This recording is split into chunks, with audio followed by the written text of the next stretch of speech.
ኑሃሚን ለኤርሚያስ ትደውልና ያደረከውን ነገር ዋጋን ታገኛለህ፣ ብቻ ጽንሱም ሆነ ኤሚ ሰላም እንዲሆኑ ጸልይ። አንተ ምን ልትሆን ነው እዚህ የመጣኸው? ልጅቷን ምን አድርጊ ነው የምትላት? በማለት ስትለውና ስትሰድበውም እኔ በፍጹም አልመጣውም በማለት ይመልስላታል። በዚህ በትንሿ ጭንቅላት እኔን ለማታለል አትሞክር መተካል። እሱም አንተ ባታምንም ኮፍያክ ይመሰክርብሃል። ስለዚህ ጽንሱ ብቻ ሰላም እንዲሆንና ልጅቷን በሰላም ከዛ እንድትወጣ ጸልይ፣ ካለበለዛ ደግሞ የሚከተልን አስብ ብላ ሰድባ ስልኩን ትዘጋበታለች። ሆኖም እንግዲህ እሷ ስልኩን ከዘጋችበት በኋላ ዶክተሩም ቶሎ አልመለሰላቸው ነበረ። አቶ ሌኩንም እና ወይዘሮ ዝናሽ እየሮጡ ወደ ሕክምና ቤት ይመጣሉ። እነሱም ምን ሆና ነው? እኛ ለቅሶ ነበርን፣ አሁን ገና ነው እየመጣን ያለ ነው። ምንድን ነው የተፈጠረው?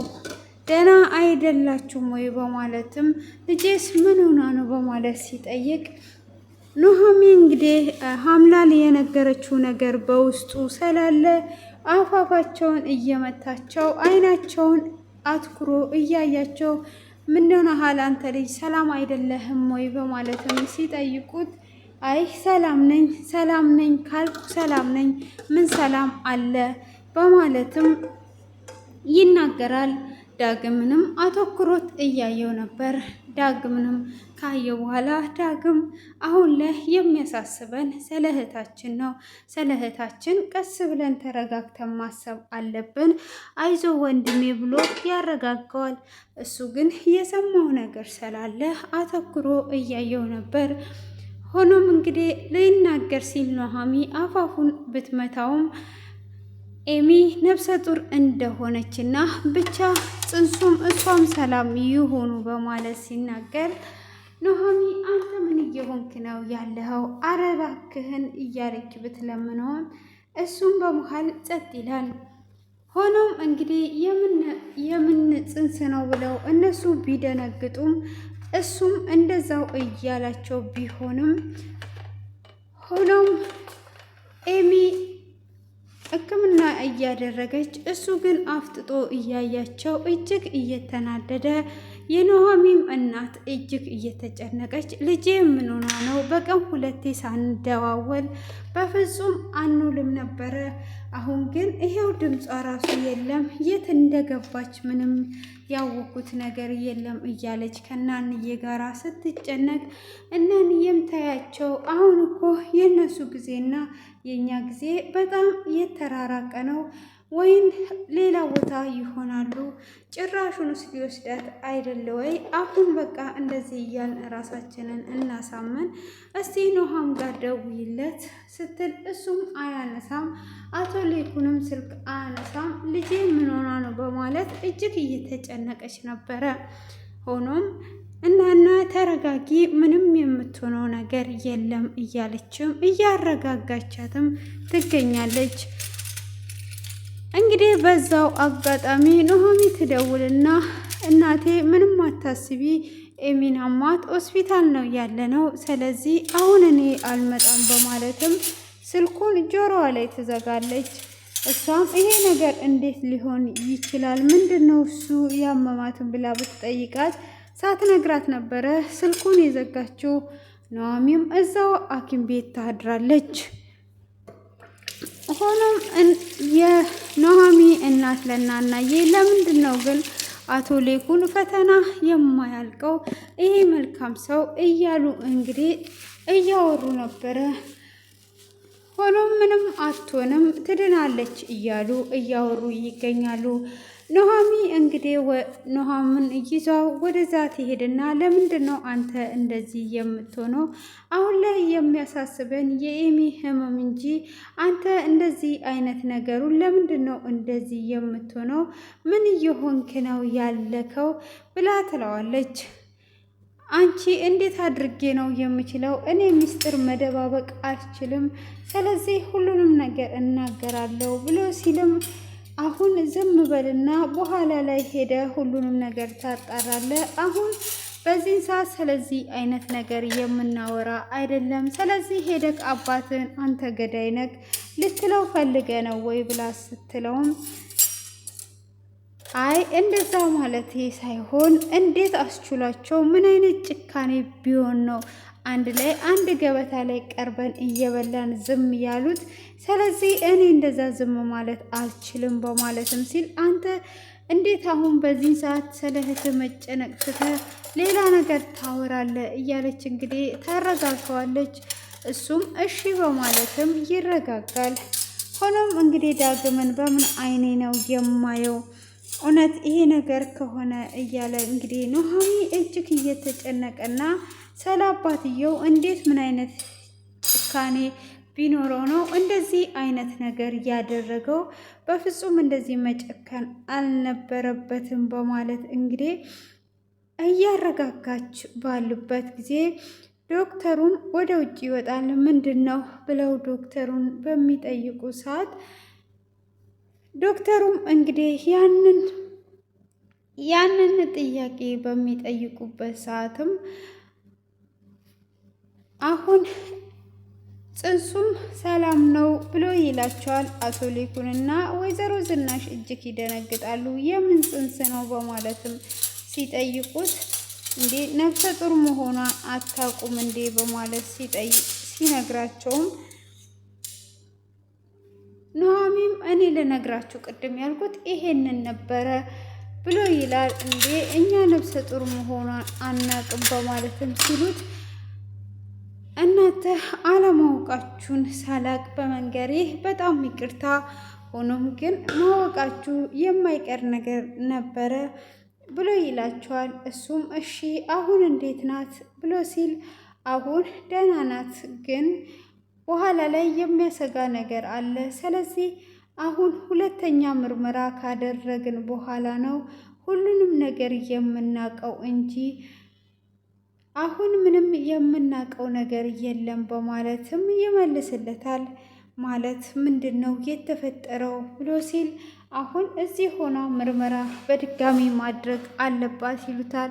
ካዲያ እሺ አሁን ውስጥ ገብተን ማየት አንችልም ወይ ብለው ሲሉትም ትችላላችሁ፣ ውስጥ ገብታችሁ ማየት ሁሉንም ነገር ትችላላችሁ፣ ብቻ አሁን ሳይሆን በኋላ ላይ ሁሉንም ነገር እንነግራችኋለን በማለትም እንግዲህ ወይዘሮ ዝናሽም ልጄ ምን ሆኗ ነው ምንድን ነው እሱ እየተፈጠረ ያለው ብላ ስትልም እንግዲህ ውስጥ ገብተው ያያታል። ስለ ጽንሱም እኔ ማውረድ አልፈልግም ልጄ እንዴት ነው በማለት ስትልም ስለደበቀቻቸውም ይቅርታ ተጠይቃቸዋለች። ኑሃሚም እሺ እህቴ አንቺ ብቻ ደህና ሁኚ ምንም ነገር አይፈጠርም እያለ እንግዲህ እየተናደደ እናቶ ሌኩን በክፉ ዓይን እያየ ስለነበረ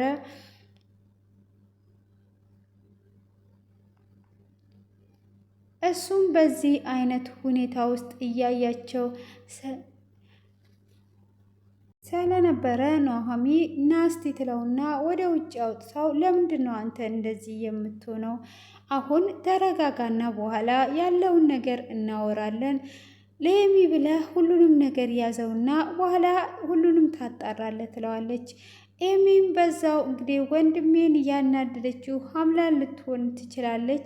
በሀምላን እየተነሳ ነው እኔ ደህና ነኝ ራሴን እንጂ የሚያመኝ በማለት እንግዲህ ትነግረዋለች። ካዲያ እንደዚህ ከሆነ ምንድን ነው እሱ ምን ሆኗ ነው በማለትም እንግዲህ እጅግ እየተጨነቀ አሁን አንቺ ስለሌላ ነገር ምንም ነገር አታስቢ፣ ህመምሽን ብቻ አስታሚ እያላት ይገኛል። እንግዲህ እሱም እንደዛ በሚላትም ሰዓት አሁን ምንም አይነት ነገር ማድረግ አንችልም፣ ስለዚህ አሁን ውጤቱን እንሰማለን ብሎ እንግዲህ ስለ ጽንሱ ምንም የተናገሩትና የተቆጡትም ነገር ባይኖርም እንግዲህ ምርመራ ከተደረገላት በኋላ የካንሰር በሽታ እንዳለባትና የካንሰሩ በሽታ ከቤተሰብ ናሙና ተደርጎ እንደምትታከም ይናገራቸዋል ዶክተሩ።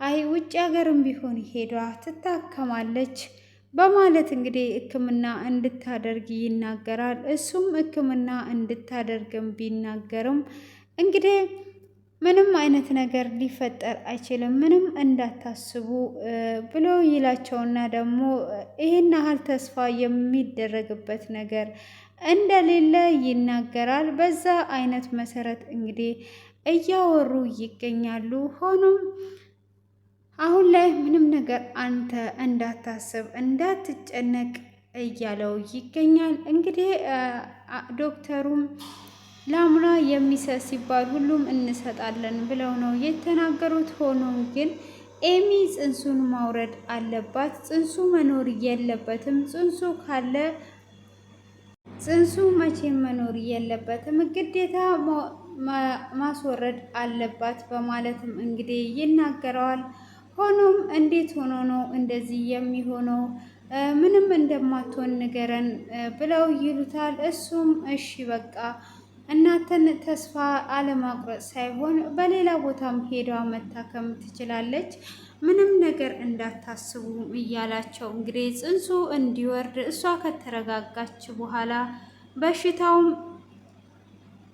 ስለ በሽታውም እሷ ከተረጋጋች በኋላ ትነግሯታላችሁ። አሁን ላይ ምንም ነገር አትንገሯት በማለትም እንግዲህ ይነግሩታል ማለት ነው። ለአቶ ሌኩንም ለወይዘሮ ዝናሽም እንግዲህ ኤሚንም ውስጥ ገብቶ ሲጠይቋት ስለ በሽታዬ ንገሩኝ፣ ልጄስ እንዴት ነው በማለት ትጠይቃቸዋለች። ልጅሽ በጣም ደህና ነው፣ ምንም ነገር አታስቢ፣ አንቺም ደህና ነሽ፣ ግን እዚህ ምርመራ ማድረግ አለብሽ ብለው ይሏታል። እንደዛም ካሏት በኋላ እሷ ውስጧም አልተረጋጋም። ሆኖም እንግዲህ ጽንሱ መውረድ እንዳለበት ከተረጋጋች በኋላ እንነግራታለን ብለውም ከተረጋጋችም በኋላ ጽንሱ እንዲወርድ ከተመካከሩም በኋላ ሲነግሯት በፍጹም ይሄ ነገር አይሆንም፣ ጽንሱ በፍጹም መውረድ የለበትም፣ በሽታዬስ ምንድን ነው? የበሽታዬን ስም ንገሩኝ እያለቻቸው ትገኛለች። እንግዲህ ወይዘሮ ዝናሽም ሆኑ ቤተሰቡ ካቶሊኩ ውጪ እዛ ሆስፒታል አድረው አቶ ሌኩንም ቤት አደርኩኝ እንጂ ምንም አይነት እንቅልፍ አልተኛውም ብሎ ከመጣ በኋላ ሽንት ቤት ይገባና በጸጸት ይሄ ሁሉ በእኔ እየተነሳ ነው ይሄ ነገር እየተከሰተ ያለው እያለ እንግዲህ እጅግ እየተናደደ ይሄ ነገር እየተፈጸመው በእኔ ስለሆነ ምንም አይነት ነገር ጸጸት ውስጥ ይገባል ማለት ነው። እንዴት ይሄ ነገር ሊፈጠር ቻለ? የዘራሁትን ነው እያጨርኩ ያለሁት በማለት እየተጸጸተ እየተናደደ ወይዘሮ ዝናሽ ወደ ባኞ ቤት ትገባለች። አሁን ምንም ነገር አትጸጸት፣ ምንም ነገር ማድረግ አንችልም። ስለዚህ እኔ ከጎኔ ሆኖ እንኳን የሚያጽናናኝ ሰው እንደሌለ እወቅ። ምንም አትሆንም፣ ትድናለች። አንተ እንዳትጸጸት ትለዋለች። እንዴት ነው የማልጸጸተው? በማለትም እንግዲህ እኔ ነኝ ነፍስ ያጠፋሁት፣ ግን ዋጋ እየከፈለ ያለ ሰው ሌላ ሰው ነው፣ እኔ በገዛ እጅ ነው እዚህ ነገር ውስጥ እየገባሁት በማለት እንግዲህ ወይዘሮ ዝናሽም ትናደዳለች። ሆኖም እንግዲህ አቶ ሌኩንን ታጽናናና አሁን የሚያሳስባን የልጃችን ህመም ብቻ ነው፣ ስለዚህ ታጠብና ወደ ራስ ተመልሰና ትለዋለች። አቶ ሌኩንም እንግዲህ እየተጸጸተም ቢሆን ፊቱን እየታጠብና ወደ ወይዘሮ ዝናሽ ወዳለችው ወደ ውስጥ ይመጣል ማለት ነው። እንግዲህ ኤሚም እዛው ሆስፒታል ተኝታ እንግዲህ ሁሉንም ነገር እየሰማችው ነገርም ባይኖርም አምላንም እንግዲህ በልጅነቷ እጅግ በመሰቃየት በመደብደብ ትምህርት እንዳትማር እያሰቃያት ነው አባትዬ ያሳደጋት ማለት ነው። ሰክሮ እየመጣ ማታ ማታ እየደበደባት እያሰቃያት ነው። አባቴ ለምንድን ነው አንተ ግን የምትጠላኝ? ምን አድርጌ ነው ብላ ስትለውም አንቺ የተወለድሽ ቀን ነው እኔ ከስራ የተባረርኩት በማለት እንግዲህ እያሰቃያትና እየደበደባት ይገኛል ማለት ነው። እጅግ ነው የምታሳዝነው። እንግዲህ ያንን በቀል ነው አሁን ሰዎች ላይ ክፋትን ነገር እያደረገች ያለችው የዛም በቀል ነው ማለት ነው። እንግዲህ ከዚህ አይነት ቤተሰቦች ተፈጥሬ እኔ እንዴት ሆኜ ነው መልካም የምሆነው እያለች እያለቀሰችና እየተጸጸተች ትገኛለች ማለት ነው። ሆኖም እንግዲህ በዚህ አይነት ሁኔታ ብታሳልፍ አምላን አሁን ላይ በጣም ታሳዝናለች። እንግዲህ በቤተሰብ ተቀይተን በቤተሰብ ተሰቃይተን በዛ ላይ እንግዲህ ያንን ክፋትን ሰዎች ላይ በማድረግ ነው እና ያንን ደግሞ እኛ ወደ መልካም አድርገን መመለስ እንችላለን። ሆኖም አንዳንድ ጊዜ እንደዚህ አይነት ነገሮች ይከሰታሉ ማለት ነው። እንግዲህ ዛሬ ላይ አምላክ ጽንሱን ኤሚ ጽንሱን በፍጹም አላወርድም በማለት ነው ክፍሉ እየተጠናቀቀው ማለት ነው። የመጨረሻዬም የመጀመሪያው ውሳኔ ይሄ ነው ብላለች ማለት ነው። እንግዲህ ኤርሚያስ ደግሞ ይሄንን የሰማው ነገር የለም። ጽንሱ በፍጹም መውረድ የለበትም። እኔ መጀመሪያ ጽንሱን ለማውረድ ብዙ ጊዜ አስቤያለሁ፣ ግን አሁን ላይ እኔ ጽንሱን የማውረድ ሀሳብ የለኝም። ነፍሰ ገዳይ መሆን የለብኝም በፍጹም የሰው ነፍስ አላጠፋም እያለች ትገኛለች ኤሚ ማለት ነው። እንግዲህ ያ ጽንስ ደግሞ የማይወርድ ከሆነ ኤሚ ሰላም ሆና መኖር አትችልም ማለት ነው። እጅግ ነው የሚያሳዝነው። እንግዲህ ትልቅ ዱብዳ ነው ወይዘሮ ዝናሽ ቤት የተፈጠረ ያለው አሁን ላይ በዚህ አይነት መልኩ ክፍሉ ተጠናቋል ማለት ነው። እንግዲህ ኤሚ ሀሳቧን ቀይራ ተስማማለች ወይ ደግሞ እንደተሰማ እንግዲህ ተሰማ ባለፈው ሰምቷል። ሌሎቹ ሲሰሙ አሁን ላይ አቶ ሌኩን እጅግ መልካም መሆኑን ብቻ ነው የሚያወሩት እና ይህን መልካም ሰው መቼ ተዋወቅ ያው ተዛምጀዋለሁ መቼ አይቼው እያለች ነው እንግዲህ የምትገኘው ማለት ነው። ሆኖም በዚህ አይነት መልክ ብታስብ እንዴት ነው እሱ የሚሆነው ማለት እንዴት አሁን አቶ ሌኩን እንግዲህ ሰው መግደሉ ሲታወቅ ይሄ ሰርቪስ ይካሄዳል ወይ? አሁን እንደዚህ እያሞገሱት ያሉት ሁሉ እንደዛው ያሞገሱታል ወይ? እንዴት የሚሆን ይመስላችኋል? እንግዲህ ሀሳባችሁን ኮሜንት ላይ እንድታስቀምጡ ስል በአክብሮት እጠይቃችኋለሁ። እንግዲህ የዛሬው ድራማችን ይሄንን ይመስላል። እጅግ አስተማሪ ነው። በተለይ የአምላን ፓርቲ ሲታዩት በዚህ አይነት መልኩ ስናደርግ እኛ ደግሞ መልካምን ነገር አድርገን ነው ያንን ክፋት መመለስ ያለብን እንጂ ክፋትን በክፋት አይደለም መመለስ ያለብን። አቶ ሌኩንም እንግዲህ የዘራውን ነው ያጨደው። የሰውን አስቶ መቼም በሰላም ሆኖ የለም። የዘራውን ታጭዳለህ ሲባል እውነት ነው። የሰው ልጅ የዘራውን ነው የሚያጭደው እና ይህንን ይመስላል ማለት ነው። ውድ የተከበራችሁ ቤተሰቦች ቀናችሁ ያማረ የተዋበ ይሁንላችሁ። የእግዚአብሔር ጥበቃና ምሕረት ከእናንተ ጋር ይሁን እያልኳችሁ ለዛሬ ያዘጋጀውላችሁ ይሄንን ይመስላል ማለት ነው። ውድ ቤተሰቦች